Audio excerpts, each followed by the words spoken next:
Yo, what's good, everybody? Welcome back to Rec League, where sports, culture, and music all come to play.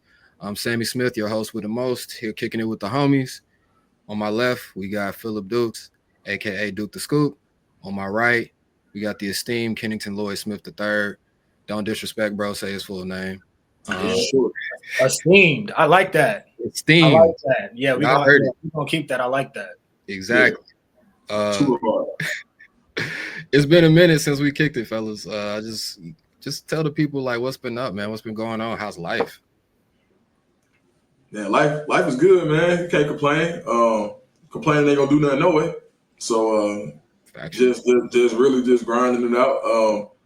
People really liked our first episode, man. We got really good, strong feedback. You can go back and look at the comments. So I was like, man, we gotta keep doing this. And whenever we got three busy guys, two respectfully unemployed and one gainfully overly employed. So it's like so you got two. Sometimes it's a little hard to get our schedules when you got guys who got motion going. So man, I'm glad we making this a priority. So man, I'm excited to be here. Yeah, it's been good this way. Still respectfully unemployed, still trying to get on Sammy's side, the gainfully employed side, but can't complain. Blessed. Still here in Tuscaloosa, making my rounds back to Atlanta when I can, and yeah, it's been all good. Glad we got that first episode, shot because we were talking about it for a while. I did go back and look at the comments. The feedback was great. I feel like the second was going to be even better because it felt like end of the first episode was really starting to hit our stride. We could feel Yeah, the chemistry starting to grow. We could feel, it's bouncing off of each other. So I'm excited for this episode and to see what happens moving forward. for Yeah, sure. for sure, man, for sure. Yeah, and on my way, man, I've just been busy, trying to stay busy, working. Yeah, I'm the one who's gainfully employed, so like they sending me all over the place. I don't want to, bring no somber stuff into it, but I do want to shout out to my homie. He passed away lately, Asa Masai Palmer. He was a light man, dude who was just extremely talented, and I'd be remiss if I didn't, at least say his name on this pod. So rest in peace to my man Asa. My thoughts and prayers with his family, and what I mean, I'm gonna keep doing this thing for him. That was my man. So Man, I, he touched a lot of people. for sure, Yeah, I saw he was on my timeline for sure. yeah, man, yeah, nah, he was good people, like really good people. So I just want to remind everybody out there who's watching, just to hug your friends, check on your family, make sure your health is all right. Cause sometimes things happen unexpectedly, man. Like I had just spoken to him the day that everything went down. So, um, tell your people that you love them while you can, bro. That's Nah, for really sure, bro. Definitely thoughts and prayers with his family. No, for sure. absolutely, man. Major condolences, man.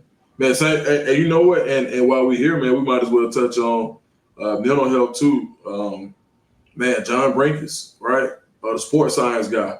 Mm-hmm. He was up here at the NIL house. I had the pleasure doing some meeting him last year at the NIL, doing some light work with the NIL house with my man Rob Vaca and Alex Benson. And man, a surprise to me. And lost a battle with depression. So I say, yeah, like even when we joke about being respectfully unemployed, people go through stuff, right? And it could be the loss of a job, it could be not having a direction, it could be not knowing what's next. And I just think it's important for people to take time and take care of yourself, like you just said, man, and reach out, man. Call people, man. Like they say, there's no such thing as a bad question. There's no such thing as a bad phone call. Like, man, call till you get the right person. You feel me? But when you got them feelings, you got to talk them out for sure. Yeah, man. John Brankus was huge influence on my life. I remember coming home from school and just watching sports science before it even hit ESPN. Um, Yeah, Right. watching sports science every damn day. Um, it was a shock. It was definitely a shock. And yeah, you're right, man. Just you got to take care of your mental health. You got to take care of yourself. And check up on your friends who you think they're okay, because sometimes they not, bro. Sometimes they not. man. Yeah. Yeah. No, yeah. Break, man, because you think, man, that man, like, you go to the airport, you can't go to an airport and can't watch, his content, Brinks TV. It's like, I think it's like one of the largest in the world or something like that. It's crazy, like, what he was able to bring up, like, what he was able to build. Where, you're on a Delta flight or you in the airport and you see Brinks TV and people aren't probably realizing that's John Brinks. So it's like, man, a genius, man, and a really good light, man, and he's gonna be missed for sure. Most definitely, most definitely. But like I said, man, I didn't want to be too somber, but you know, we kind of had to shout out those people who kind of touched our lives. But on the flip side, man, I know we said his full name when we first started, Kennington Lloyd Smith III.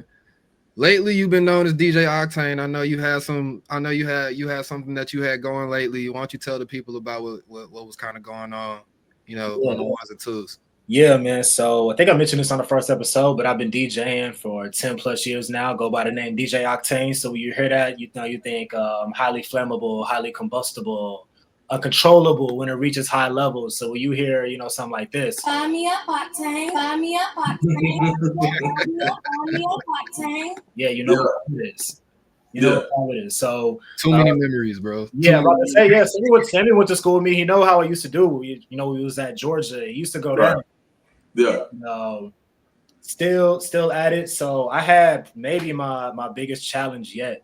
This maybe last week, 2 weeks ago, Memorial Day weekend. So I guess that was last week. But one of my friends from college, Sammy knows him. His name is Donovan. Shout out to Donovan. He just got married, and he asked me to DJ his wedding, which is always an honor for me because my friends, they have this like internal battle whenever they start to get married where they have to debate whether they want me to DJ their wedding or whether they want me to just come and be a guest, right? Because y'all went to school together, they know what I can do, but then it's like, well, I don't want him to work at my wedding. I want him to just come and enjoy, but he decided that he wanted to hire me, and it was all good. And we were kind of going through the process. Whenever I DJ a wedding, I have like a consultation with the bride and the groom because I want to know what's inbounds and what's out of bounds, right? Like if you don't want explicit music, I got clean versions. If you want it, if there are no limits, then we just gonna take it there. So we started going back and forth, and ultimately they landed on wanting to have a wedding with only gospel music, which is, something that is almost unheard of, especially for people our age. We're late 20s, early 30s. You hear no explicit music. I've even done a wedding where the bride and the groom said they didn't want any music from the year 2000 or later. So that we want only, old school jams, like only throwbacks, R&B, feel good type vibes. I thought that was my biggest challenge. They said they only want gospel. I'm like, man, I know Kirk Franklin, I know Mary Mary, I know the legacy gospel, right? But, to fill it for a whole, cocktail hour, dinner, prelude, dance floor, that was a lot. So Craig's got to be deep, right? Exactly. The bag has to be deep. So, hey, real quick, did they have cocktail hour? Was it like wine only? So cocktail hour was really like mocktail hour because it was a dry wedding. So there was no alcohol, period. But you have like that. It's called cocktail hour. Where sure. People get drinks up. So there was a bar. It was just like non-alcoholic drinks. They had like ice cream and stuff like that. So it was it was still a vibe. But just a different type of vibe, obviously. So was able to really just expand my bag because I kind of told him beforehand, look, I can mix any type of music, right? You just got to kind of give me a playlist to get me started, and then I can do my own research, and then I can kind of build it out from there. So I was able to learn about all type of people, and like what I really learned was there's a lot of gospel music that sounds like, regular secular music, right? Like there are rap songs there are people that rap that sound like Takeoff, and they sound like Ice Spice, and they sound like Chris Brown and Jack Harlow and all these people. So it was dope, and I can't lie, I was nervous. Because I'm like, okay, gospel music, there's gonna be the alcohol there, I'm trying to set a vibe, are people gonna be engaged? And it was lit, can't lie. So that was what I've been doing these last few weeks, just been under the grid every day, just mixing, trying to figure out what goes with what, how I want to kind of build out this mix. So it was a dope time. And Duke Swishy was there. He commented on my IG story. He's like, man, it looks lit there. Yeah, no, for sure. I had no idea that there was a gospel only dry wedding. Man, that wedding looked so lit, bro. like for real. I was like, hey, wedding, invite please. Like for real. I was like, that thing look lit, wedding. Yeah, so I ain't even know just how much gospel music has expanded. Because normally when you think of gospel music, you think of like it as a genre and not like all of these subgenres of gospel music, like gospel trap or gospel R&B or even like what would you label Lecrae? what is he?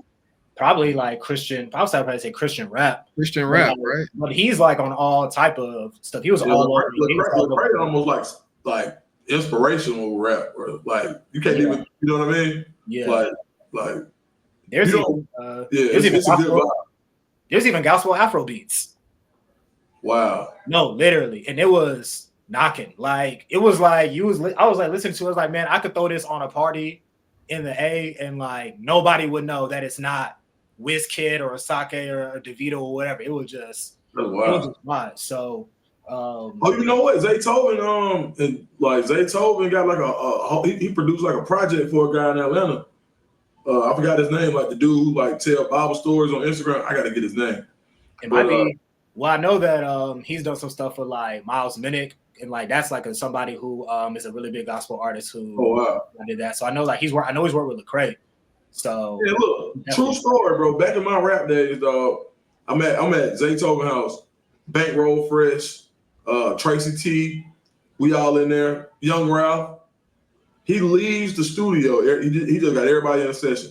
He leaves the studio to go play at Revival at 8:00 at night. Leaves all us in his mama's house where the studio was, and then comes back an hour later after he went to go burn the keys up at church.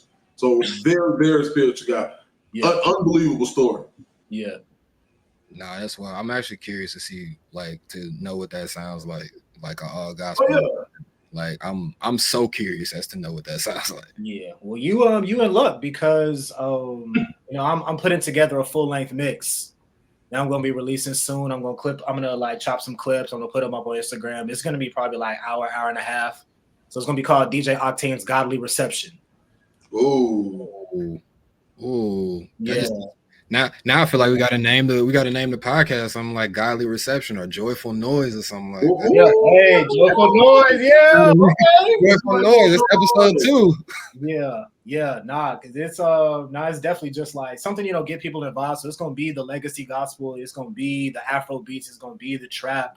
And something that I've like picked up on as I was preparing for this is like, you have to listen to the playlist. You have to listen to gospel when you're in the gym, when you're in the car, when you're downtime, because you always just have to have it in your mind, like in your spirit, like, okay, what can go with this? What can go with that? It's just hard to be in a bad mood when you're listening to gospel. You just feel uplifted. You have a lot of energy.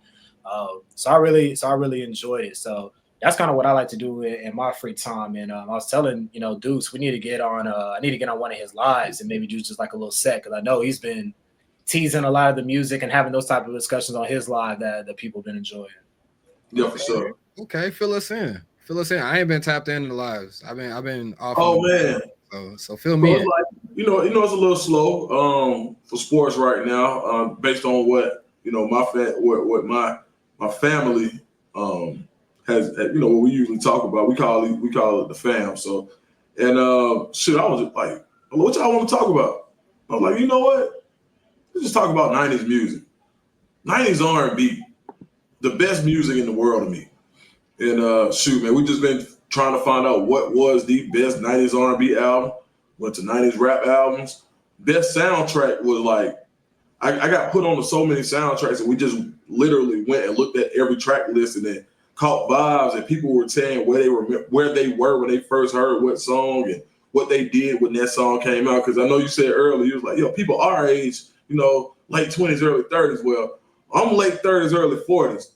Real live, OYN, however you want to call it. So, when being able to have those conversations, it's been fun, man. So, I think that's what makes the synergy so good here is that, everybody has an affinity for sports and the culture and music as a whole. And when you said that when Octane said that he was doing a gospel mix, I was all ears because we literally, not too long ago, were just listing our favorite gospel songs to get us through stuff. So, I think that's super dope. Yeah, man. I mean, I'm curious as to know what you think the best 90s R&B album is, because like I'm a little music connoisseur. Like right here next to me is my bookshelf full of records. So I'm a little curious. I ain't gonna lie to you, bro, man. Or at least give me 3, because I know it's hard to choose one. Lauryn Hill, Miseducation. So you count that as an R&B album? I count it as the best album. Period. R&B. It's a little bit of everything. It's a little R&B. It's a little gospel. It's a little rap. It's a little everything. That's probably one of the best albums ever made. Like you got Michael Jackson. Then you got like you got to put her in that conversation as the best body of work in one album. Then I got to go Jodeci's first album. The first Jodeci. There's not a better 1 through 5. 5 songs to start an album. 1 through 5. I don't think there's a better one. And number 3, if we're gonna keep it a buck, just the music. There's a guy who's incarcerated right now for some crimes that I don't agree with at all.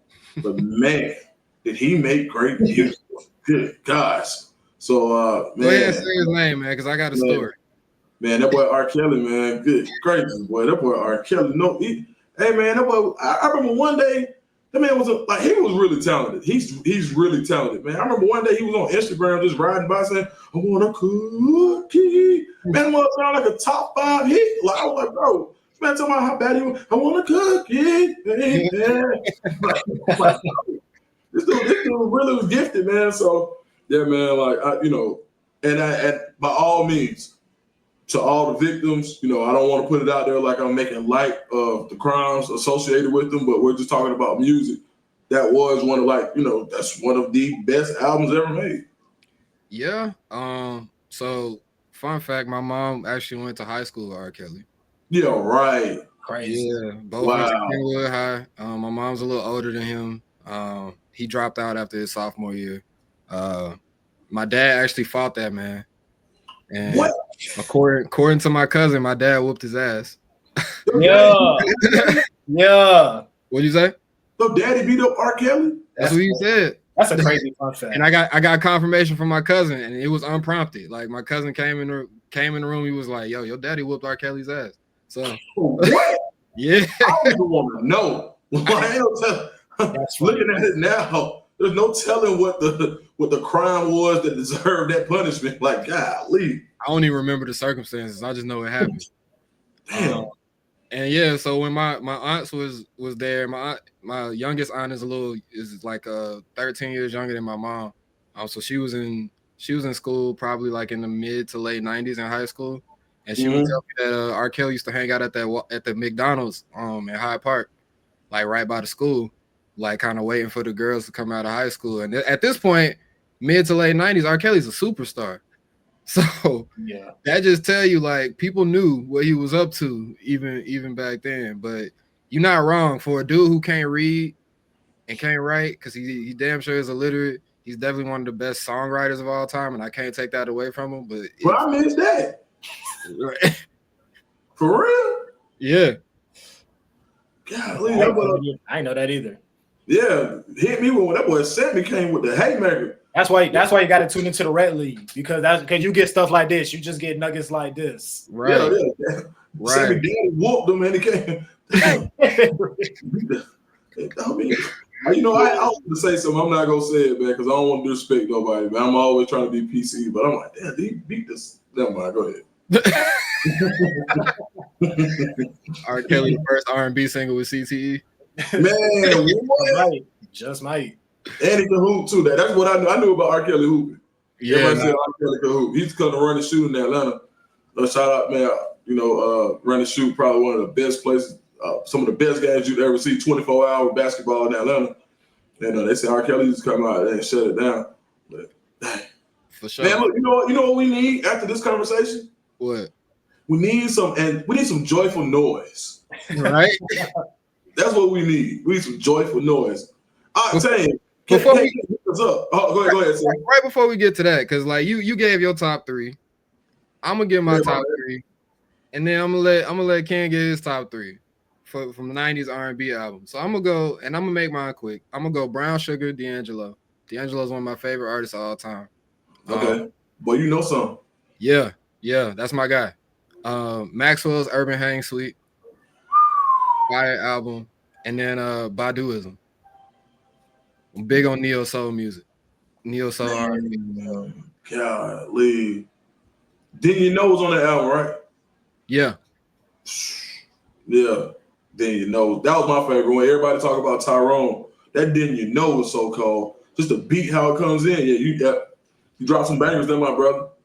What are you doing listening to that? Never mind. I'm not gonna say that because I listen to music from the 70s and the 80s, and like, you know, so I'm not gonna say that. Okay, my bad, bro. If I reach into my craze over here, bro, it'd be a little scary, like some of the music I'm listening to. So yeah, if I'm gonna just go, I don't know about top. I'm just gonna go like some of my favorites that like I've like gone back to that I listen to a lot, or even that I put in the mix. Probably Crazy Sexy Cool, TLC. Oh man. Mary J. Blige was a 411. yeah, That was you know what?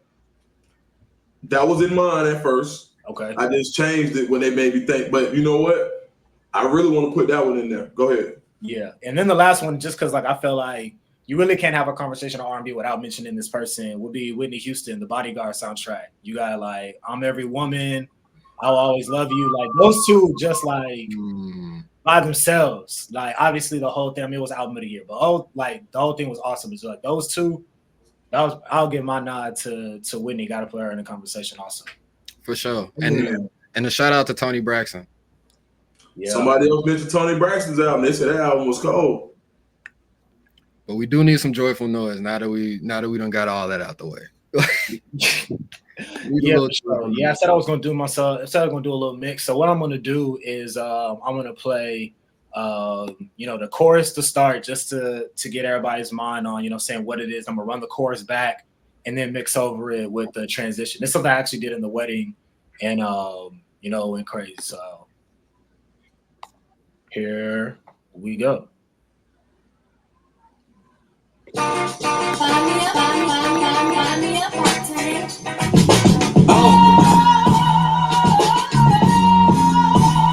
I got to get myself together, 'cause I got some place to go.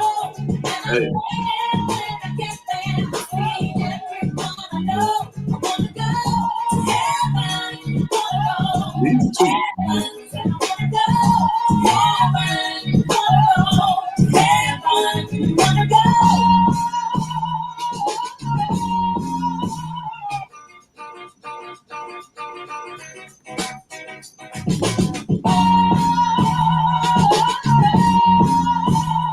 I got to get myself together, 'cause I got some place to go. And I'm praying when I get there, I see everyone I know.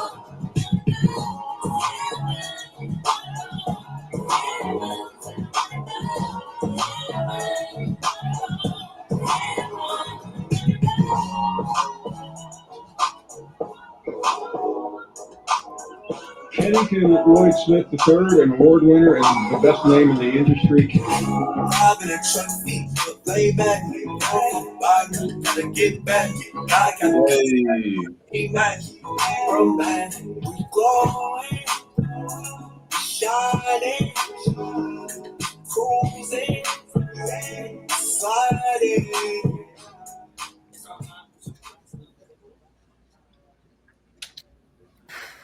Hey, bro. Hey, see, that's type of music get you in trouble back in the day, man. You know, you ain't supposed to pop your fingers in no gospel music back in the day. You know what I mean? Don't be doing all that. No, hey, but that excuse me. That is really good music, dog. That first one, I definitely want to go to heaven. I identify. Who is that? Yeah, so that was Heaven, Mary, Mary.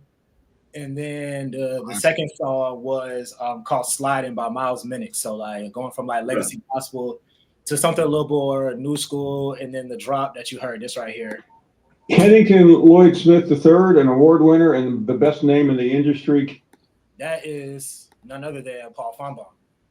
So What Paul Wall? Yeah, so I got my regular DJ drops, and then like whenever I have, I go on air and somebody says something cool about my name or they put my full name, I clip it and I turn it into a DJ drop. So that was one of my first appearances with Feinbaum, and when he said it, I was like, oh no, that's a drop, like immediately. So like I like to put that in there too, just kind of like mix and match. And then I got another one right here from Cole Kublik, who's also on ESPN as well. What Cole? Tell folks, Pennington Lloyd Smith might be the most interesting man on earth. Yeah, man. So that's hard. What Cole so cool? Yeah. No, I actually sent this. This same mix, I recorded it and I put his drop on it and I sent it to him before the Oh, wedding. nice. Yes, I was like, hey man, you know what I'm saying? I'm DJing this gospel wedding. I'm probably gonna end up putting this particular mix on social. I use your voice. I hope you don't mind. He loved it. So shout out to Cole Kublik. I'm sure he's gonna get a kick out of it whenever I do post it. For sure. Yeah. Don't, like I said, don't disrespect, bro. Say the full name. You did what I'm saying? Kennington Lloyd Smith the third. The third. For sure. Damn, man. Yeah, before people get a little too antsy, we are gonna talk some sports on here. You already know what the first segment is. So what's the scoop? We'll hit on a few of the biggest headlines of the week. Let's start with some news that broke today. After more than 80 days since the start of free agency, Aaron Rodgers finally decided to sign with the Pittsburgh Steelers. They say good things come to those who wait. Well, the Steelers waited, and they got Aaron Rodgers. I guess the question is that a good thing? Dukes, I'm going to start with you. Is Aaron Rodgers to the Steelers a good thing?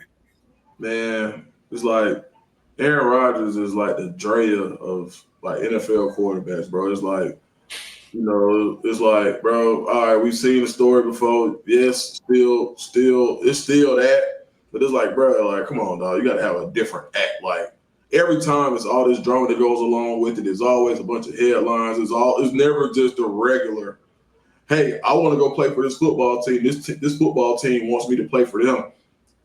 Let me just go do what I got to do. It's always this drama, this suspense. It's always something, bro. And then, too, it's like, man, imagine if they were going to do that, bro. You mean to tell me you couldn't get Shedeur? Sorry, I got to bring it up. Like Shedeur couldn't, you couldn't have gotten Shedeur. Like, so I'm kind of like out on the Steelers just because of that. Like, then they traded NFL young boy. Like, that's my dog. I love Pickens. You feel me? So yeah, I'm like, nah, man. Yeah, good for him. Yeah, I go with that one. You could have a locker room with Pickens and Aaron Rodgers though. That's probably what Aaron Rodgers need. For real. Like all that ayahuasca and all that stuff, man, he probably need somebody to be like, hey, buddy, listen, chill out. You feel me? Like, Aaron Rodgers will throw anybody under the bus. You know what I'm saying? And sometimes it's like last year, it was like, oh, yeah, but people, if they were black, like, if they was black and we'd have been okay, like, bro, come on, dog. Not the vet. Not discount double check. You know what I'm saying? So, I don't know, man. I think I just kind of soured on the whole Aaron Rodgers thing just when some of the antics. But at the same time, I'll say this, dog, like, you can never deny the talent. And then just to keep it football, to be completely keeping it football towards the end of the year in New York last year, you started to see the glimpses of what Aaron Rodgers really is. And he's still talented. And I think if you get some consistent quarterback play, then, I'm going to let Ken go because I got another question to ask. Go ahead, Ken. My bad. Yeah. I mean, this is a good thing for the Steelers, I guess, in a vacuum because Aaron Rodgers is better than Mason Rudolph. But as far as does this really change how I feel about who the Steelers are as a team? Not really. Just because, I mean, there is no denying that Aaron Rodgers is talented, but it's been quite some time since Aaron Rodgers was quarterbacking a team that was really relevant and in the conversation for something, right? Like he won the MVP several years ago, 2021, goes to the Jets, tears his Achilles, and then, obviously last year didn't live up to expectations. So, again, new team, new system. How's he going to mesh? It's just kind of like funny that, somebody like this going to a new team, you would think that he would need all the reps that he can get, but he like specifically waited it out until it was time to go to something mandatory to come in. And now he wants to be a part of the Steelers. So in a vacuum, it's a good thing. But at the end of the day, it's going to be really tough for the Steelers, I think, because, really, hard division. Obviously, you got the Ravens, you got the Bengals. There's so many questions offensively about Pittsburgh. Obviously, there's the Arthur Smith piece. What's their running game going to look like? Still a question mark. The offensive line, right? Aaron Rodgers is not getting any younger. Offensive line struggled last year. How's he going to mesh with DK Metcalf? Young receiving core behind him. So a lot of questions. Steelers are probably still a playoff team. But as far as does this change their ceiling of now I'm going to pick them to go to the AFC Championship or go to the Super Bowl? No, I'm not seeing it like that. Yeah, I agree. I think my initial thought was like, especially when we first started talking about the Aaron Rodgers piece to the Steelers was like, how is Mike Tomlin going to deal with this? A locker room with Aaron Rodgers and DK Metcalf and with Arthur Smith as the offensive coordinator. Not a huge fan of the fit. I think Aaron Rodgers probably by week 4, week 5 is going to be frustrated with the way that Arthur Smith is going to be calling that or calling the offense. Obviously, Mike Tomlin makes lemonade out of lemons all the time. He always finds a way to have a winning record at the end of the year. He'll find a way to get this team at least in playoff contention if they don't make the playoffs. But I'm not looking at the Steelers as some Super Bowl contender because they're just not. And I don't think Aaron Rodgers moves the needle at this point in his career. He's 41 years old. He's coming off the Achilles injury 2 years ago. He's not really as mobile as he used to be. And that's kind of what made Aaron Rodgers great. And quite frankly, like the arm hasn't always been there over the last 2 seasons in New York too. So, I don't think it really moves the needle for me.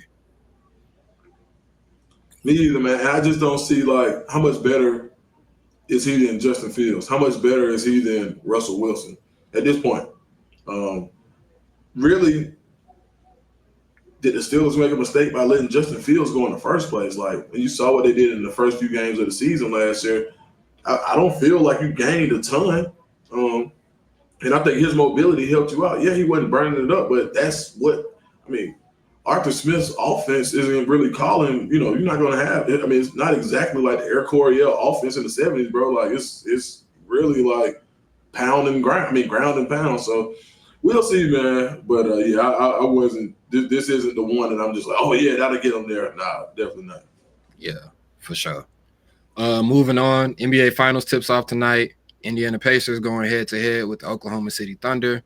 So let me get a quick thought from both of you on who wins this series and why, how many games are we going, and who is your Finals MVP? Ken, I'm going to go with you first. Yeah, I think the biggest question that I have is how is Tyrese Halliburton going to react to the Thunder's defense? I think that's the thing that really caught my eye when watching like the Timberwolves play the Thunder. It's like the Thunder just have this suffocating defense, and it got to a point where you're watching Anthony Edwards and he gets 3 switches on one possession and he still ends up with Caruso and an ISO, right? Like you're trying to set all these picks to get an advantage, and then at the end of it is like Dort or Caruso or Kaysen Wallace, like some awesome defender. He was just getting frustrated by it. So how is Tyrese Halliburton going to react to that defense? I just don't like this matchup for the Pacers. The Thunder are kind of like them, but better in a lot of ways. The depth, the defense, the pace, all of these things. So I'm going to go with Thunder in 6 just because I respect Indiana enough to give them 2 games. But I'll go Thunder in 6. And dark horse MVP, I'm going to go with Jalen Williams, actually. He's been awesome this year. All defense, all NBA, all-star. Been really good throughout the playoffs. So I like him as the Finals MVP in a surprise pick. Man, so as I pull up a last-minute stat that I want to see. Okay, in his career, Pascal Siakam hasn't been just crazy against the Thunder, but recently he's had some success. You talk about him being the MVP the last series, and people didn't understand, they didn't get it. But I think what he provides as far as rebounding, what he provides as far as steals, defense, I think he'll be an issue because he doesn't have to dribble the ball to get to be successful. He can really, create offense. One of the last people that you'll see actually, be okay with taking the mid-range shot. And I think that's something that when you think about the length of the Thunder, what they want to do, they extend so far out, and then they get you in the paint. But nobody really attacks the mid-range. So I think that a mirror team, in my opinion, when Halliburton can do a lot of the same things that SGA can do, he's just not as good as SGA. But I think he can be an irritant. I think that the way the Pacers play old school, you got probably one of the most respected coaches in the NBA, and Rick Carlisle, who has championship pedigree, and he's done this against a team. And when he won the championship, nobody gave him a fighting chance to win it. So I think this is one of those times that if I had to bet money on it, I'll probably put my money with the Pacers just based on the fact that one is going to be value. Because I think what's the spread? Almost 10 points tonight. I really need to give me like a little bet in right quick, to be honest. And two, what I will say is I really feel like nobody is matched OKC's energy. I think this is the one team when you think about having a Miles Turner who can really get in there and be just as tall and can stretch you out the same way they can when they run Chet Holmgren.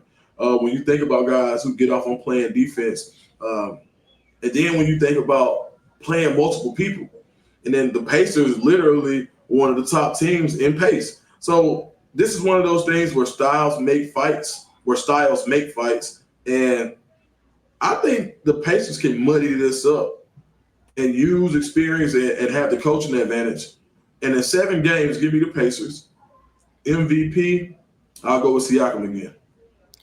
Yeah, I think both of y'all make good points. Pascal Siakam definitely has the experience, having been to a finals and won a championship. The Thunder are one of the youngest teams in the league, which is crazy to think about, like with them, being in the finals.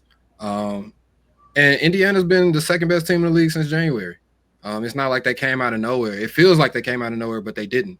But at the same time, Ken, I feel like you're right. The Thunder have so many bodies they could throw at Tyrese Halliburton, Jalen Williams, Cason Wallace, Alex Caruso, Lou Dort. He could mess around and get a switch, and now all of a sudden Lou Dort's guarding you, who's an all-NBA level defender, or Jalen Williams is guarding you, who's he was second team All-NBA defense this year. Yeah. Alex Caruso, who might be pound for pound the best defender in basketball. I just think when you have a team that plays with the pace that the Pacers do, they may go as far as Tyrese Halliburton can take them. And if the Thunder are turning you over, then it's a recipe for disaster. Even though I feel like Pascal Siakam is a matchup problem, because I feel like Chet can be food at the rim if you really attack his chest. So I give the coaching advantage to Indiana, but I think the talent gap is just a little too wide with OKC, and I'm gonna take the Thunder in 6 as well. Yeah, I mean, they're the best team in the league. I mean, they had the best record for a reason. Like, it ain't like the folks sorry, but they far from sorry. I don't know. I just feel like the Pacers it's just one of them weird years. I don't know what's going on, bro. It's like, I feel like, and the way they score in bunches and how much fluky stuff they do like the flukiest team in the league. Like, bro, like, oh, they lost. Oh, man, he wrote 9 points in a row. I don't even know. What's the dude's name? Nimhart? Yeah. What's his name? Nimhart. Yeah. We've been talking about Joyful Noise. They done had divine intervention a couple times in each of their first series. No, literally. Like, they've called God a couple times. So, with that on this side, that's why I'm giving them 6 and not 5, because I feel like they probably could play a game in Oklahoma City that they probably shouldn't. Tonight will probably be their best chance, because the Thunder are definitely good at home. So tonight will be their best chance, I would think. But I wouldn't be surprised to go back to Indiana 1-1. Yeah. And if they do that, they have a shot. I just think that at some point, like, the talent gap is going to be telling. If the Pacers really want Benedict Mathurin and one big game from Andrew Nimhart, and I don't know if that's going to come in this type of environment. The finals is a different type of pressure. So, yeah, definitely. All right, moving on. Last topic of this segment. I know we love talking college football. The college football playoff is going to be expanded from 4 teams to 12 this year. I don't know about y'all. I wasn't a huge fan of expansion in the first place, because once you open Pandora's box, there's really no stopping it. But it seems like we're destined to expand again to 16 teams in the future. And all the conferences are already battling for position in terms of how we're going to divvy up the bids. So I guess we'll start things off with Kenny. Just give us kind of a rundown of the different formats that are kind of being discussed, and then we'll just take it from there. Yeah, I mean, this is I think the first thing that we got to establish is that the SEC and the Big Ten are the ones that are driving the bus here as far as where expansion goes and how it's going to look.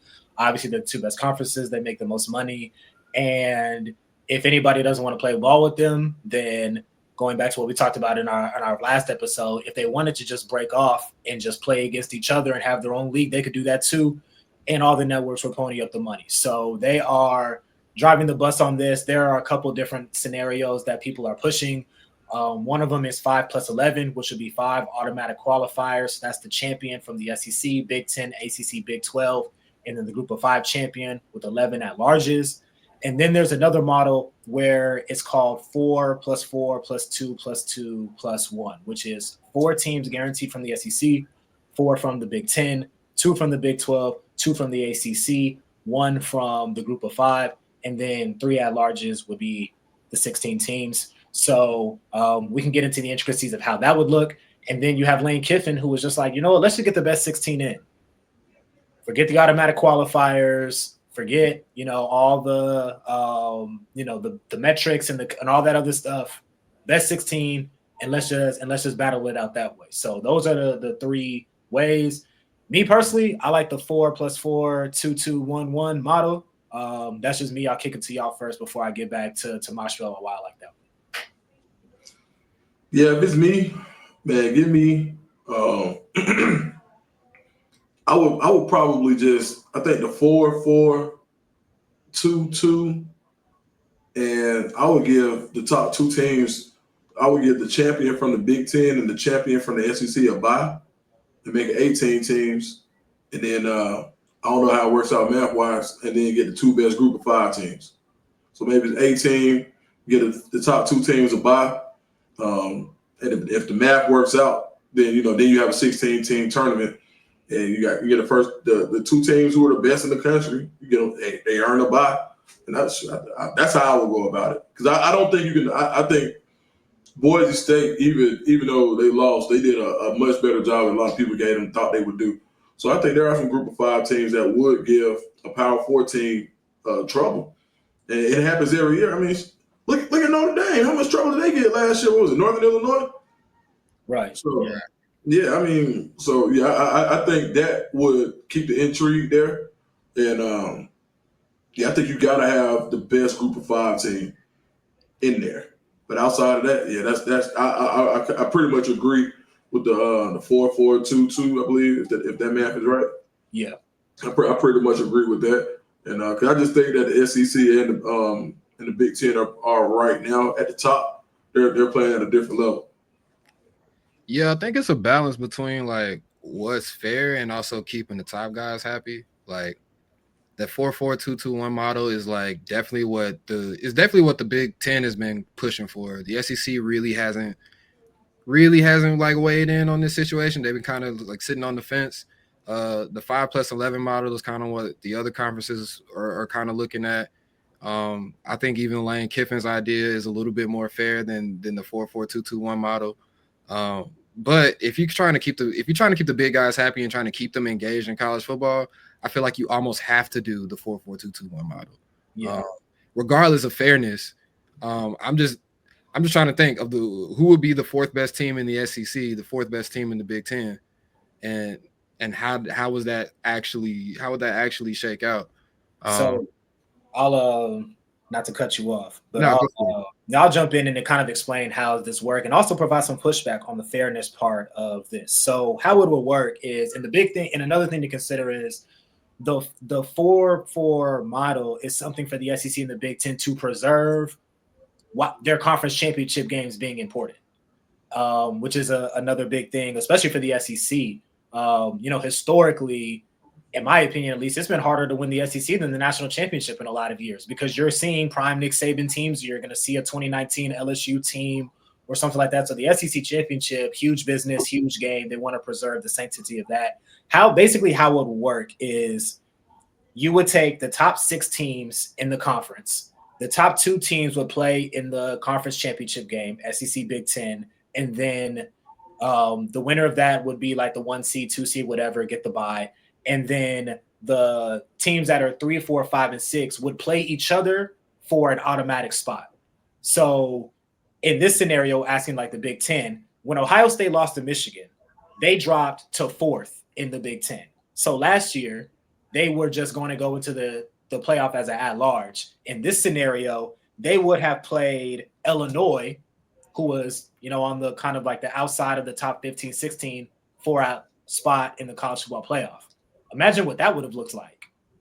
Ohio State losing to Michigan, and then a week later, Army-Navy weekend. Now they're going to have to play Illinois in a do-or-die game to get into the college football playoff. In the SEC, they pull it up. That would have looked like Tennessee at Alabama and Missouri at Ole Miss. And then Georgia, Texas would have played in the SEC championship. So you get Tennessee, Alabama rematch this time. or this will be Alabama at Tennessee. So Bama has to go back to Neyland Stadium, close game the last time, and then Ole Miss goes to Missouri. So I like that model. Just it adds a lot of intrigue. It keeps the regular season very relevant, right? And it pretty much eliminates the playoff committee because you don't have to worry about where the playoff committee is going to rank Alabama because of strength of schedule or Ole Miss, because all you have to worry about is getting in the top 6 in the SEC, and then you settle it on the field. So that's how that piece of it works. For the Big 12 and the ACC, it's kind of like a Jedi mind trick in a way, because while you do get 2 automatic bids, you have to concede that you're an inferior conference, right? Like you have to concede off rip that the Big 10 and the SEC are better than you. And you're only getting your 2 automatic spots.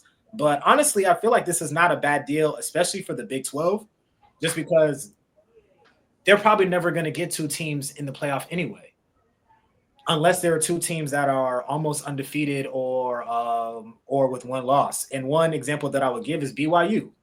BYU last year was 10-2. They beat SMU, who was in the playoffs, and they were nowhere involved in the playoff discussion. In fact, they were ranked behind Alabama. They were ranked behind Ole Miss. They were ranked behind South Carolina. They were ranked behind Miami. At a 10-2 team, they were like 17th, 18th. And while Alabama was getting suffocated by Michigan in the bowl game and South Carolina was getting pushed around by Illinois, BYU beat down Colorado and finished 11-2. They had a great year, and they were nowhere involved in the playoff discussion. In this model, they would have had a chance at the playoff of being the second best team in the Big 12. So I feel like in that sense, guaranteeing 2 spots for the Big 12 would be best for their preservation. Obviously, you don't want to concede that you're an inferior conference, and I completely understand that. And I understand why Brett Yermark, the commissioner, and all these other coaches are like, no, let's prove it on the field for sure, respect. But we have to live on earth, and we have to use our logic. And I just don't see a way where these teams are going to be getting at-larges over SEC and Big Ten schools if you just open it up to the at-larges. Very tough break for the ACC, because the ACC actually has really good programs that are just down right now, right? Like Florida State, obviously, Virginia Tech, Miami, Clemson. These are all programs that could be vying for playoff spots in any given year if all their programs are operating at an optimal level. So not a great deal for them, but I feel like that's the best way, for all across the board to keep the regular season relevant, keep conference championships important, and also, make sure that there's enough seats at the table for everybody. Thank you for coming to my TED Talk. Then I guess the question is, like, if the Big 12 and the ACC do concede that they're inferior conferences, how does that affect like recruiting and like TV money in the grand scheme of things? Yeah, significantly. I mean, the TV thing is really why Clemson and Florida State wanted to leave the ACC in the first place, because they signed that horrible deal where I think they're locked into their TV deal until 2036, 2037. The SEC and the Big Ten are going to re-up again before then, and the Big Ten signed $1 billion deal. So it's definitely going to affect the money part of it. That's kind of unavoidable because obviously ESPN is not going to go renegotiate with the ACC. So they're kind of locked into that part. The recruiting side of it is an interesting question, but I think if you're a program like Clemson, Miami, Florida State, you're going to sell that you're still going to be competing at the top of the conference, right? Like ACC at this point stands for another Clemson championship. They're always going to be able to sell, we're the best team in the ACC. We've been that. We're always going to be in the playoffs. I think for the Big 12 is actually going to be a boost, right? Like you think about like a Deion Sanders at Colorado, that's something that can be a legitimate recruiting pitch. Like we are playoff contenders perennially if we rank near the top of the Big 12, which Colorado was near. There was a pathway for Colorado to make the Big 12 championship last year, right? They were in the playoff conversation at a point towards the end of the year. That's going to be a boost, I think, for programs like BYU, for Utah. So it is going to hurt in a sense. I mean, the Big 12 isn't really like a super relevant recruiting conference anyway, if you just kind of look at where the blue chippers are going. So I think there's a way that you can spin it. Again, the big thing is you're admitting that you're inferior. There's really no way to spin that part of it. But I think there's some PR out there where you can kind of, wrap it up to make it look like this is a good thing. All right, final thoughts for Dukes. Final thoughts. Yeah, I was just gonna say and I think it's up to the coaches to sell that, because inferiority is basically perception, and it's all right if you perceive you're inferior, you are, and you can say, okay, we only got 2 teams, but you just don't have you got it's such a new conference, and the teams that you added don't have the cachet or the resume that the teams that the SEC added. I mean, when you add a Cincinnati, you think about the SEC adding an Oklahoma. I mean, of course, you get what I'm saying. So I think, but if you look at the top level teams, you look at what Arizona State was able to do. You look at the transfer portal, evening things out for a lot of people. I think now with the parity in college football, you gotta, they could the Big 12 and the SEC can swing their weight around, but at the end of the day, I mean, it was Notre Dame in the championship. Like it wasn't. Hold on, it was Notre Dame, right?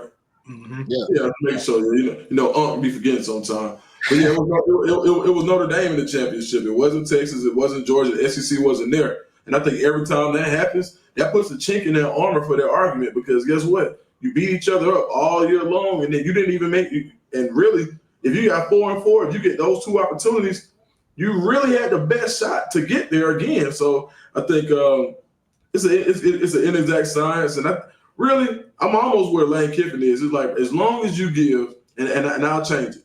As long as you give the group of five, you got to guarantee maybe two group of five in the top 14. Let's go there. I'll do that. There definitely has to be a plus for the group of five, because if you just open it up to 16, you're completely shutting them out from the conversation almost. Yeah. My final thought: 2 group of fives and 14 top 14. That's what I'll go with that. All right, I ain't mad at that. I ain't mad at that at all. So we just hit on the future of the playoff. Now let's talk about some coaches who might not see that future with their current program. This don't necessarily have to be guys on the hot seat, but just dudes who are feeling the pressure coming into this 2025 season. So here's how this is going to work. We've each picked one coach nationally and ranked 3 SEC coaches that are under pressure. We'll go in the countdown format, 3, 2, 1. So let's go ahead and get started. Let's see who's sweating the most. And we'll start with our national coach first. Dukes, you're up. Which national coach outside of the SEC is feeling the most pressure coming into 2025? Yeah,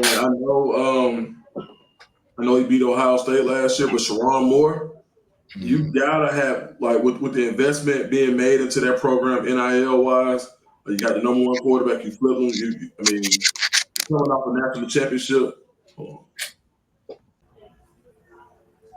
But yeah, I just think Sharon Moore, you gotta, like, in that Big 10, when you look at that, what Oregon is doing, when you look at what Ohio State is doing, when you look at USC and how they're trying to reload, it's going to be difficult to not be left out of that conversation. Like when you got Illinois, who was on the borderline of being that 4th playoff team. I mean, from the Big 12, from the Big 10 last year. So I think there's pressure. I mean, you got to get at least maybe 9 this year. I mean, to kind of keep people. No, there are a lot of people who thought that he didn't deserve that job. So and there's pressure there. So I think as far as there are guys under more pressure, but I just think the scrutiny that comes along with the Michigan program, and being a guy who wasn't everybody's favorite pick, who thought they should have, a lot of people thought Michigan or the Wolverines should have went and got somebody else with more of a resume. It was one of the biggest jobs in the country, and 2 years ago you won the national championship. There's a lot of pressure there. Ohio, your rival just won one even after you beat them, and this is how crazy that pressure is. Ryan Day doesn't win a national championship. I don't think he has a job right now. So, and in that rivalry, that's how serious the pressure is. You have a bad season this year or an average season and lose to Ohio State, it's going to be tough for Mr. Moore. Yeah, I'm going to go with Luke Fickell at Wisconsin. I think the expectations for him were through the roof when he took that job. They were a program that were trying to take the next step into like actual contention after a pretty good era with Paul Chryst, where they had like a good amount of success. And quite frankly, like relative to the expectations, it's been like hella disappointing. He's 13-13 after 2 seasons. They went 5-7 last year. They didn't make a bowl game. They lost all 3 rivalry games last year. They've had instability at the quarterback position. They've hit the portal every year for a quarterback and just can't find the right guy. They dealt with injuries, whether that was Tanner Mordecai in 2023. Tyler Van Dyke went down last year. They fired OC Phil Longo. And I think the worst part about all of this is that they haven't really played Wisconsin football. That air raid system that they tried to bring in just didn't work. It was a total failure. That defense, particularly against the run, fell apart, and the roster turnover has kind of been crazy. Now, there's a couple good things here. Like Fickle brought in Luke Grimes, so it looks like they're going to be more run first, try to establish the run, get back to playing Wisconsin football. They brought in some bigger bodies to stop the run. But, I mean, and Fickle's also found a way to have some top 30 recruiting classes. But they got the toughest schedule in the country this year. They're at Alabama, at Michigan, at Oregon, at Indiana, and they got Ohio State on the schedule. If they don't make a bowl game this season, I don't know if Luke Fickle survives, quite honestly. You might have named 5 L's right there. I mean, I'm not picking them over Iowa. Just off the top, I'm not picking them over them. That's a tough one. I did see on Twitter that they do have the toughest schedule. I didn't go into the particulars of it until you just mentioned it, but that's brutal. They also have Illinois on their schedule, who's probably going to be a preseason top 10, 12 team. Washington should be improved. So that's a good one for sure, because I was in Iowa covering the Hawkeyes when Luke Fickle got hired. And that at the time was seen as a move that was supposed to return Wisconsin to like the Brett Bielema days when they were winning the Big Ten championships. It's like, this is somebody who elevated a group of 5 school at the time, Cincinnati, to the playoffs. Now you're giving them Wisconsin resources. It was supposed to be this like renaissance. And to your point, it's been the opposite of that. Yeah, I think, and this is my last thought on him, I think that it's a program that may have to readjust their expectations a little bit. This new landscape of college football. Like, I'm not sure this is a program that's going to be contenders. Maybe they top out at 8-9 wins. And that might be good for them. Like the Paul Chris era, I'm pretty sure they're wishing they can go back to that right now. Absolutely. Yeah, that's always a tough pill to swallow. The managing expectations conversation, because there's a coach on my list that I feel like that expectation conversation is also applicable to. We'll get to that. But my pick, and we're going to keep it in the Big Ten, is Lincoln Riley. Somebody who went to USC from Oklahoma with all the expectations in the world, and at least in the win column, they've gotten progressively worse. 11 wins first year with Caleb Williams, perhaps the Caleb Williams hamstring injury away from making the playoff in the 4-team era. They come back 8 wins the next year. They won 7 games last year. So I'm looking to see Lincoln Riley really turn things around. To Sammy's point about Luke Fickle, there have been some good things. They brought in Danton Lynn. The defense was much improved last year. So are they going to be able to build off of that into year 2? Jaden Mayava comes back as a second-year starter. Maybe they improve at the quarterback position. But this is a program that has to show something, because the Big Ten is as deep as it's ever been, especially at the top. And USC is a program that the Big Ten is hoping can help prop them up in this new conversation of who is the best conference. So that's one side of it. The other side of it is the recruiting side. USC is red hot right now on the trail. They have the number 1 class, but everything is all good on the recruiting trail in the summertime, as we all know, right? We're going to be awesome in the summertime. The culture is as strong as it ever has been in the summertime. The vibes are great in the summertime. Games have to get played. Yeah. You can't hide anymore. So they have the number 1 class right now, but they're going to have to show something on the field this year to retain that number 1 class. So twofold pressure from Lincoln Riley to not only show that his program is on the right trajectory for the fans and for us as viewers, but also to the people that they're recruiting, because as we know, with our SEC footprint, those sharks are swirling. And if USC doesn't show signs of improvement in the fall, it could be flip season come November, December into early signing day. So huge microscope on Lincoln Riley. So that's why I picked USC. Yeah. No, I think the expectations were through the roof when he took that job, especially the way that he left Oklahoma. And It's been disappointing to say the least. All right, man. Your third SEC coach at number 3. Who you got, Ken? I'm gonna go back to you. Yeah, I'm gonna go with Shane Beamer. So he's somebody that he's always been kind of walking this hot seat line at South Carolina. It's like one year he has great vibes and the fan base loves him, and then the next year they don't perform and the fan base wants to fire him, and then he comes back the next year and he has a good year, and now the fan base is really excited. We're on that part of the bell curve right now. We're going into last year. He was definitely a hot seat candidate, and then Lenore Sellers turns into a budding superstar, and Dylan Stewart was awesome on the defensive side. And now we're going into this year expecting South Carolina to really compete for a playoff spot. how is he going to handle those expectations? Because if it goes the other way, not only are we talking about his job security, but if Lenore Sellers doesn't have a great year and he has more eligibility, are people going to be calling him out of the transfer portal? Same thing with Dylan Stewart, who also has extra eligibility. If South Carolina doesn't perform, he would probably be the most sought after player in the transfer portal if he were to decide to enter, if Shane Beamer were to get let go. So a lot of pressure there. They brought in a lot of really talented players. Nick Harbor was seen as almost like a generational athlete coming out of high school. He hasn't quite lived up to that on the offensive side for South Carolina. So a lot of pieces have to come together for Shane Beamer, and I'm really curious to see how that all goes. And this is my expectation team, because Steve Spurrier kind of had the fan base a little bit spoiled in that 4-year run where he took South Carolina into national prominence. It still feels like they're kind of chasing that high, and they want to have that Spurrier-esque kind of aura about them where they're running off 10, 11 wins per season. Is South Carolina that type of program? I'm not quite sure. So the expectations for Beamer are through the roof. And, this schedule is pretty manageable. I mean, they start off with Virginia Tech, but they go at LSU. They still have Alabama. They go at Ole Miss, at Texas A&M. They finish the year with Clemson. So a chance for some big wins, but also obviously there's some opportunities for some tough losses that can keep them out of the playoffs as well. Yeah, we know South Carolina expectations don't always go together. So, all right, dude. So you got at the 3 spot. Man, I'm gonna go Mark Stoops in Kentucky. When you go back and you look how long he's been there, he got the job first season in 2013. First of all, he's been there a while, right? Okay, so and when things can get stale after a while. So and then some of the good will that comes along with a 10-win season. You need those every 3 to 4 years. So you look at, he starts out 2 wins his first year, 5 wins.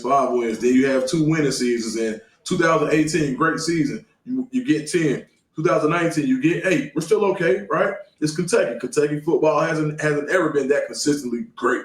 Basketball school. Then you go 8-5, 5-6. All right, that 5-6 season, you're kind of like, hey, Mark, what's going on? Then you rebound with a 10-3. Since that 10-3 season in 2021, 7-6, 7-6, 4-8. Last year, expectations were higher. You had Deion Walker, you had Barryon Brown, you had Brock Vandegrift, former 5-star, Pop Dumas from Georgia, linebacker. You got your quarterback on defense. It didn't work. You go 4-8. You basically pee in the bed. Now you're dependent on Zach Calzada this year. No disrespect to Zach Calzada. Yeah, we talked about him. Yeah. No disrespect to him. But this is your schedule. Eastern Michigan will give you that one. That's not a gimme game at all either. So you got Eastern Michigan, 1-0. Kentucky, South Carolina.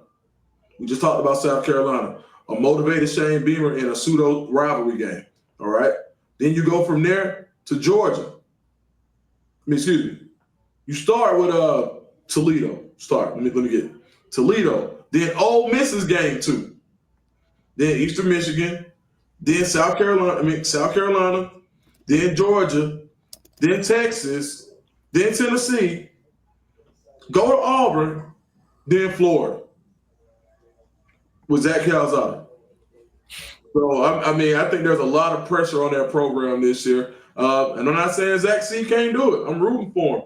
But when you just look at the history, it doesn't look great for Kentucky this year. Yeah. I think we talked about it last time. Stoops really, really messed up by not just bringing in a young guy, keeping him in the portal, trying to find a guy, not really grooming a quarterback. And they really always have been like a quarterback away from being somewhat competitive. I'm glad you brought that up. Quick stat on Kentucky. When was the last time Kentucky had a starting quarterback that they recruited out of high school?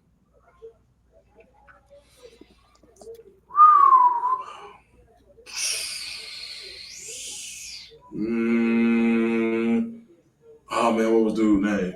All right, go ahead, tell me. 2014. Wow. It's been every year since 2015, they have had a quarterback one that has come from the transfer portal. Perhaps the only exception was Lynn Bowden in 2019, but he was a receiver that they converted to quarterback. So, Right. and he didn't even start the whole year in 2019. But most recently, obviously, Will Levis came from Penn State, Devin Leary from North Carolina State, Brock Vandagriff from Georgia, and then now Zach Calzada from Incarnate Word via Texas A&M and Auburn. 10 years without a homegrown quarterback is probably the craziest stat in college football that people are not aware of. So, to Sammy's point, the quarterback away thing, it's like always kind of putting these Band-Aids and not, trying to develop one from scratch has really hurt Kentucky. Yeah, no, that's egregious. can't even lie. My third guy is going to be Sam Pittman at Arkansas. I love Coach Pittman. Everybody loves Coach Pittman. Anybody who's been around him loves Coach Pittman. People at Arkansas love Coach Pittman. But this program hasn't had 10 wins since 2011. Haven't had 8 or more wins since his second season. And he's in I think this is season 6 for him now. He was on the hot seat heading into last year, and he did just enough to buy himself another year. But let's keep it a buck. The vibes are really off in Fayetteville. They lost a lot of guys in the transfer portal, including their best returning receiver, 2 of their tight ends. TJ and Tevis Metcalf are gone. Brad Spence is out of there. And they got one of the toughest schedules in the SEC this year. They're on the road at Ole Miss. They're on the road at Texas, on the road at Tennessee, on the road at LSU. And they got to play Notre Dame this year. I don't really love the outlook for the future of this program. If you're an Arkansas fan, I don't know if there's much to be excited about. I'm not even sure how good this team can be. We talked about Taylor Green last week or the last pod. We talked about the mutiny in the receiver room. That's why there's been so much turnover. I just think the pressure is on Sam Pittman to win some games this year, or he could be gone. He could be right back on the hot seat. Yeah, good pick. I mean, perennial hot seat guy. Rooting for him, obviously, like you said, great guy, but tough situation. One of the hardest places to win in the SEC. The expectations are really high there. So an in-season firing is definitely in play there. Yeah. I wouldn't be surprised if Jerry Jones picked up the phone and made the call. And you know who the OC is? Yeah. Bobby Petrino. Yep. It was the last time they won 10 games in the season. So yeah. And shout out to my boy T. Will, man. He did a great job there last year defensively. So lost some major pieces. Brad Spence, they said he went to Texas and looked like something in that spring. So we'll see what they can do. But that's a tough one up there, brother. Yeah, man. So number 2 spot, who you got, dudes? Man, I'm gonna go with Brent Venables and the Oklahoma Sooners. Reason being, you come to the SEC, Texas is in the playoffs. That's the Red River rivalry. You win 10 games, rebound to 6 and 7. But this is another rabid fan base that really wants to prove themselves among the elite in the SEC. They're almost a forgotten team. When you talk to people about, hey, we got to play Oklahoma, it doesn't sound the same as we got to play Texas. And people in Oklahoma are not going to continue to go for that. When you make the moves that they've made, when you go get a jump, you go get the top quarterback in the portal. After first of all, you let Dylan Gabriel go because you got Jackson Arnold. Dylan Gabriel goes all world last year. Jackson Arnold gets benched and he's no longer with the program. They're gonna attach that decision to the head man. Now you go get the top quarterback in the portal. You literally go get Jim Nagy from the Senior Bowl to manage your roster. So you have all of these things in place. If you don't, 1, win a lot of games, and 2, beat Texas, okay, I'm going to give you a stat. When do you think the last time Texas won back-to-back games in the Red River rivalry? That's a good one because Texas has been down. I don't even know. I'll probably say That's young years. Yeah, I'm about to say probably like 03, 04. It's been 08. Okay. I was about to say 07, 08. 08, 09 was the last time that they won back-to-back games. Ever since then, Oklahoma's really been handling business. This year would be, if they lose to Texas, that'll be the first time they lost back-to-back games to Texas since 08, 09. That is not a good stat. You don't want to be up against that. You really got to win that game. And I think the pressure is on Brent Venables in Oklahoma. Yeah, I agree. Brent Venables is also my number 2.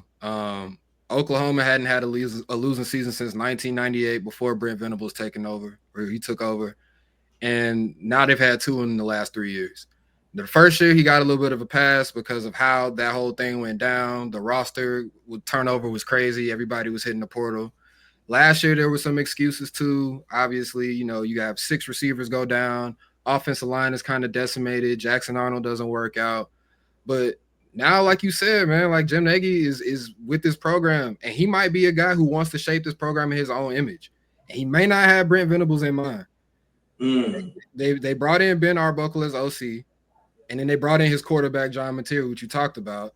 And both of those guys are supposed to light the world up this year. They got Jaden Ott from Cal, and who's supposed to be a really explosive back. There's just no more excuses this year for Brent Venables. And this is a program that really can't afford to lose any more ground in the SEC. Yeah, agreed on those points. It's kind of Duke said they become like an afterthought, or they become kind of like a second-class citizen, which for Oklahoma is unfathomable. When you think about historically who they've been from 2000 to present day, probably the most consistent team in college football in terms of just wins over a year. And then they've had 2 6 and 7 seasons in the last 3 years. So that's going to be really interesting to watch, and kind of ties into another team that is my number 2. And this late season game could determine a lot of things for both of these teams, because my number 2 team is Alabama and Caleb. And I'm going to just keep it short and simple. Missing the playoffs 2 years in a row is not going to be acceptable in Tuscaloosa, and 9 wins is never going to be the norm at Alabama. Point blank, period. Last year, there were a lot of built-in excuses, a lot of them valid, obviously. Transition, players they lost in the draft, players lost in the portal. You could say Jalen Milroe was not a fit, quote unquote, in the system if you want to go that route as well. But there are no excuses this year. They signed a top 3 recruiting class out of high school. They signed really good players out of the portal. Second year in the system, he went and reunited with Ryan Grubb, his OC. They didn't lose any players in the portal in the spring portal window. This feels like a team that should be ripe to take the bull by the horns and compete not only for an SEC championship, but a national championship. And if it doesn't go that way, Tuscaloosa is going to be a lot hotter than it was, a year ago when they didn't make the playoffs. The schedule is much tougher. They go at Florida State. They go at South Carolina. They go at Georgia. They still have Auburn. Obviously, they go at Auburn. At the end of the year, going to be a really tough game. They have Oklahoma on the schedule. So tougher schedule than last year. Better team, though, in my opinion. He has to deliver, point blank, period. Yeah. I mean, that kind of brings me to my number 1 guy on my list, Brian Kelly at LSU. I don't think he's on the hot seat because that buyout is huge and they probably not going to pay it. And I think Brian Kelly's a good coach. I think he's a damn good coach. But this is a program that demands excellence, and they want national titles, and they want national titles every year. And sometimes even when you win national titles, it's not enough. The last 3 coaches at LSU have won chips, and ain't none of those 3 coaching there no more. Ed Ogeron did an interview with SiriusXM a couple weeks ago, and he said it. Nick Saban won the Natty in his 3rd year. Les Miles won the Natty in his 3rd year. Coach O won the Natty in his 3rd year. Brian Kelly's in year 4, and last year they weren't that close. They didn't make the college football playoff. They weren't in contention for real, and that's despite them being talented. Like, they were a talented group. They've had a Heisman winning quarterback already, and currently they have what many consider to be the number 1 quarterback in the country in Garrett Nussmeier. They had the number 1 ranked transfer portal class with guys like Patrick Payton and Nick Anderson and AJ Halsey. So, like, it's really time for Brian Kelly to put up or shut up. And the problem really is that he wrote some checks that his ass couldn't cash. He left Notre Dame and came to LSU, and he said because he felt like he couldn't win the championship there. And then he was sitting at home and watching Marcus Freeman take Notre Dame to the national championship game. Right. So this is the best and most talented team that Brian Kelly has had. And I ain't going to say it's championship or bust, but he got to at least make the playoff this year. And he might have to do a little bit more than just make the playoff this year, or we're going to be having some fraud talks real soon. Yeah. To quote Van Lathan, LSU fans just want to have a good time. Is LSU having a good time? Hell no. Have they been having a good time? Even the Jaden Daniels years, it was, I guess, awesome to watch them on offense, but their defense was helpless. And then you watch him, Neighbors, Brian Thomas Jr. be awesome in the NFL rookie year, and then you have to go back and think to yourself, we had all these guys at once, and we lost 3 games that year. We weren't even in contention for anything. It was just like, right. So the vibes are not great in Baton Rouge. They could be great if he turns it around, but I definitely like that pick. Yeah, for sure. Ken, I'm gonna go back to you for your number one before I because I know Duke's got to unload the clip on his. So I'm gonna go to you for number one. I'm gonna go with Billy Napier, who spent all last year on the hot seat, and this year is coming back into the year, maybe not on the hot seat, but it could ratchet up to that point quickly. I mean, it was admirable how hard Florida played last year, which was a reason why he was able to keep his job. And a lot of his job security, I do believe, is tied to DJ Lagway. It's kind of like the Lenore Sellers, Dylan Stewart situation. It's like, okay, you fire the coach. These guys are going to go into the portal. They could go to a rival. But Florida decided not to fire Billy Napier. And then they decided to convert whatever they would have had in that buyout into basically NIL funds. And Florida really didn't use a lot of that in the transfer portal. So to me, that signifies we're good. Right? Like if you have a team that's not super active in the portal, what you're saying is we're good with what we got in-house. They signed a really good high school class. Dallas Wilson was a really good get at the end of the cycle. I'm sure some of that went to him. You know, they got Eugene Wilson, they got Vernell Brown. They have really good receivers. They have Lagway. They have pieces. It's time to put it all together and contend for a playoff spot. So is it playoff or bust? Maybe that's a little bit too much, but they have to be in that Alabama, Ole Miss, South Carolina conversation where they're like on the cusp of making the playoff, or else we could be having a new coach at Florida. Schedule is brutal, just as it was last year. I'm just going to read you a 4-game stretch from September 13th to October 11th. At LSU, at Miami, Texas, at Texas A&M. I mean, that's going to tell a lot. That's going to tell a lot right there. They still have Georgia on the schedule. Obviously, they still have at Ole Miss, and then they got to play Tennessee and Florida State to end the year. This is one of the hardest schedules in the country. This is a really talented team. DJ Lagway is on the short list for best quarterback in the country if people are projecting it out this year, but he has to put those pieces together. So Billy Napier is number one on my list for me in terms of coaches under the most pressure. Yeah, no, that's a great pick. Great pick, especially like you said, seeing how he was on the hot seat last year and managed to get himself off. I didn't really think he was going to survive the year, to be honest with you. The expectations at Florida are similar to some of these other schools. They want titles, and that Florida team ain't close at all. So, yeah, he's got a lot to prove this year. Now, I definitely wanted to save this one for last because I know Duke's got a lot to say. Your number one coach. What's the most pressure? You know what? It don't take all day to do nothing. We know what Auburn got to do this year. We know so this is what we don't know. And a lot of people don't probably realize this unless you follow Auburn. Before they fired Gus Malzahn in 2020, COVID year, fired this man in a COVID year, in what they call in the messiest fashion possible. Do you remember that? It was the whole stop steal, and they tried to backdoor Gus Malzahn. It was crazy. You go hire Brian Harsin and say, "Oh, we're gonna get some fresh air. We're gonna get all of this." Didn't work out at all. The last time that Auburn had back-to-back losing seasons before they fired Gus Malzahn, and they've had losing seasons ever since, was 98-99. Bro, Auburn has been one losing season will cost you your job in Auburn. They done had losing seasons the last 5 seasons. Hugh Freeze hasn't had a losing season. This is Auburn now. They haven't had a winning season since 2020.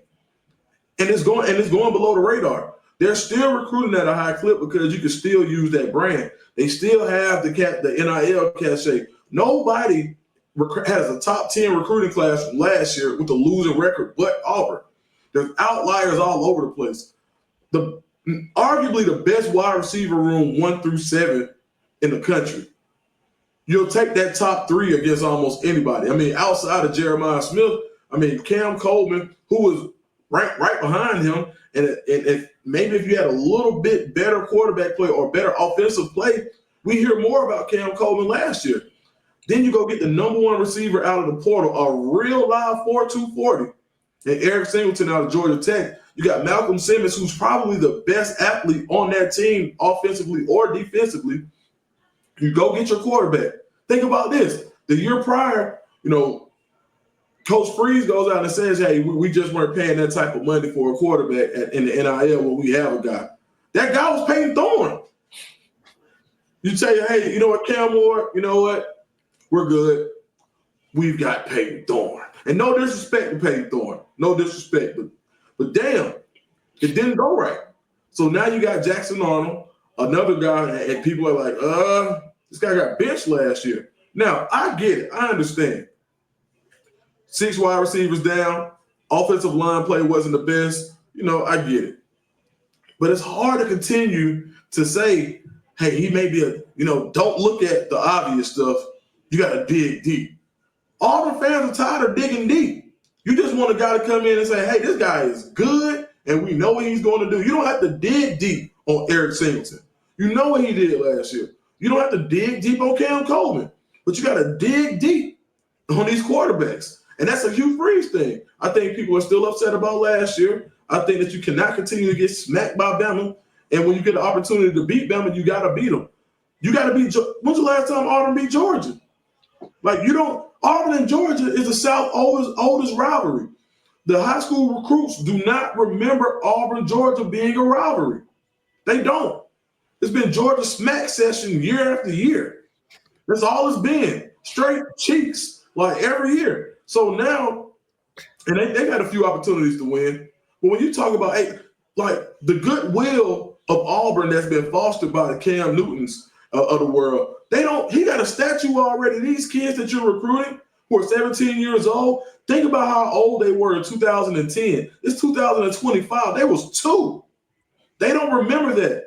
They were 5 or 6 when Nick Marshall did what he did, and that's the last time that Auburn has been really extremely relevant in December in college football. And that's way too long. Hugh Freeze has the roster. You got first-round pick and Keldrick Falk. You got a really good 2 other edges. You got 2 defensive linemen on the other side. Chris Murray from Sam Houston. You got Kieron Crawford. You got good interior defensive linemen. You got a great secondary. A freshman All-American, 2 freshman All-American last year, and Caleb Harris and Jay Crawford. Ken Lee is an NFL player at the other corner.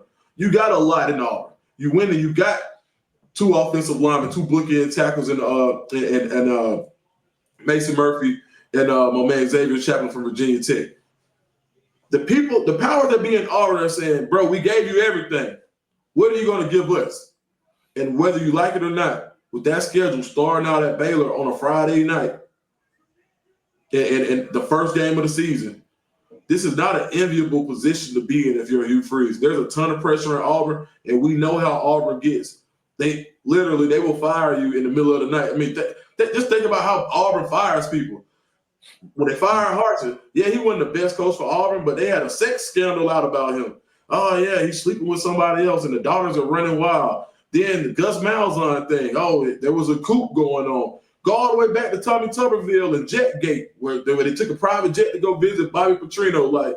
Auburn is held there this close to flipping that thing over down there in Auburn, Alabama. So I think it's a non-enviable position to be in if you're Hugh Freeze. But I think that there's a good enough roster and he has enough on offense that he can be successful. But the pressure is going to be enormous. Bro, you should have dropped the ether beat. Right. Yeah.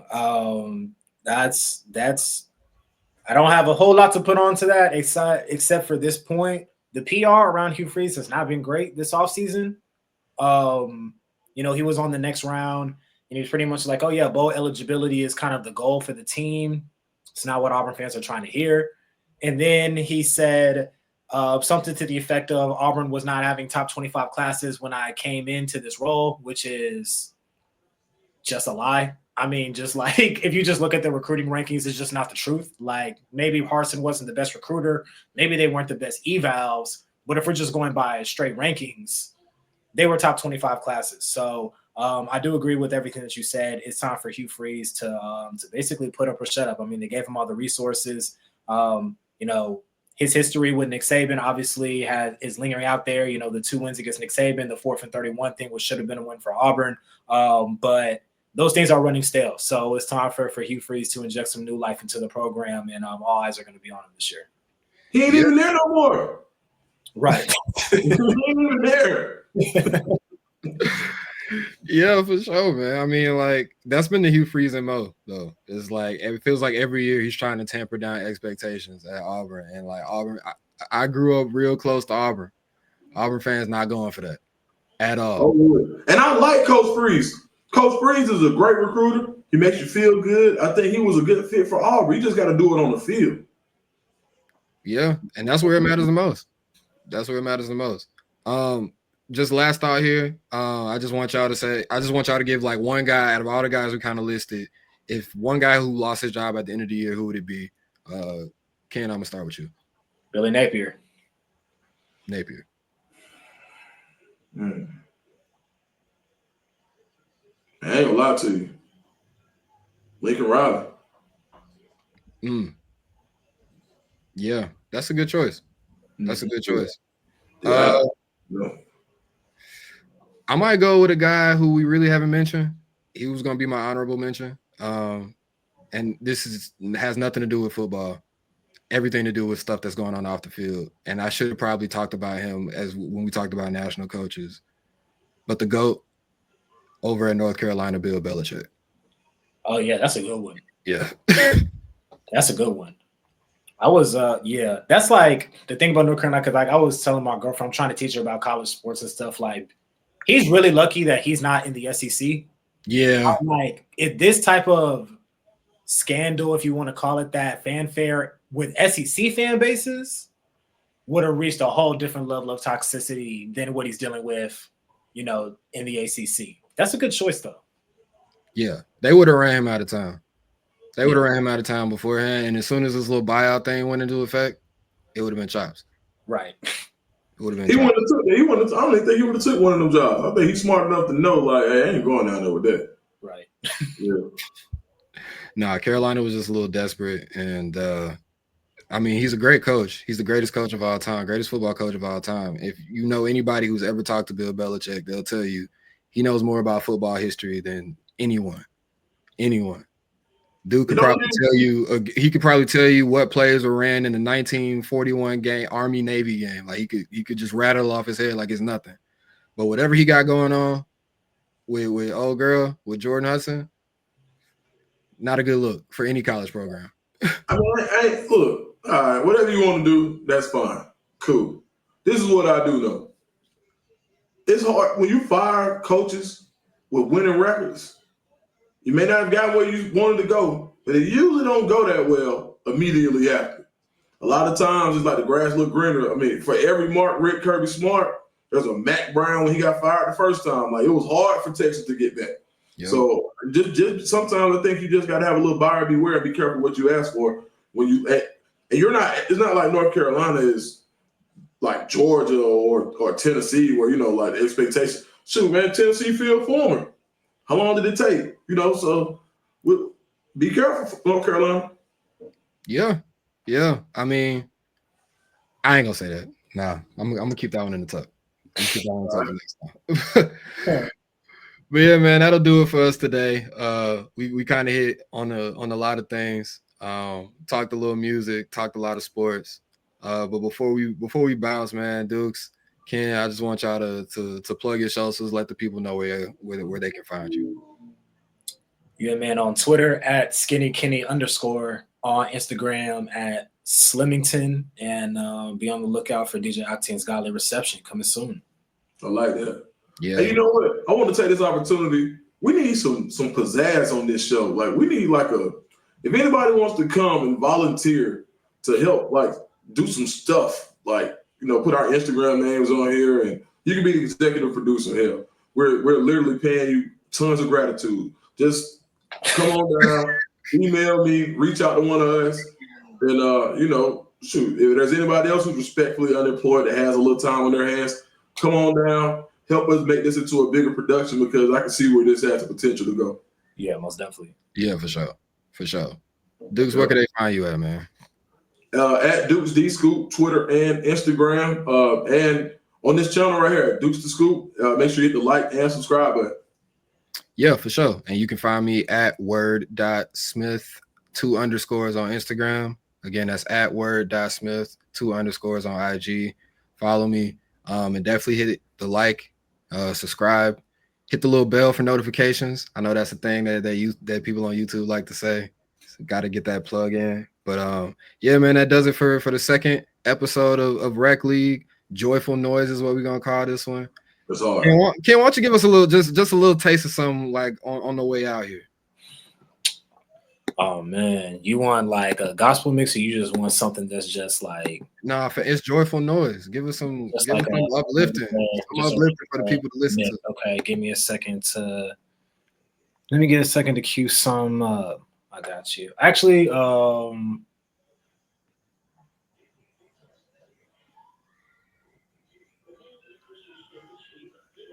okay, good. I got you.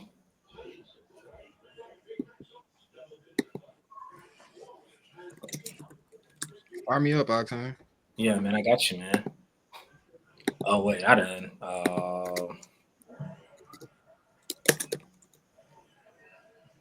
Give me a quick second. I done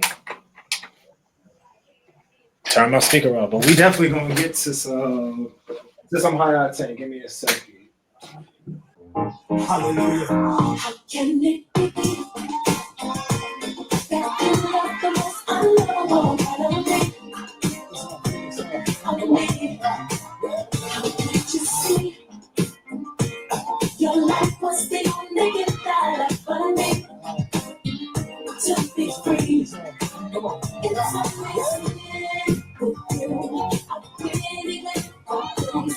Everything's working for my good for the All right, y'all, keep it locked. This was Rec League. You were wrong. You all that's what superheroes do.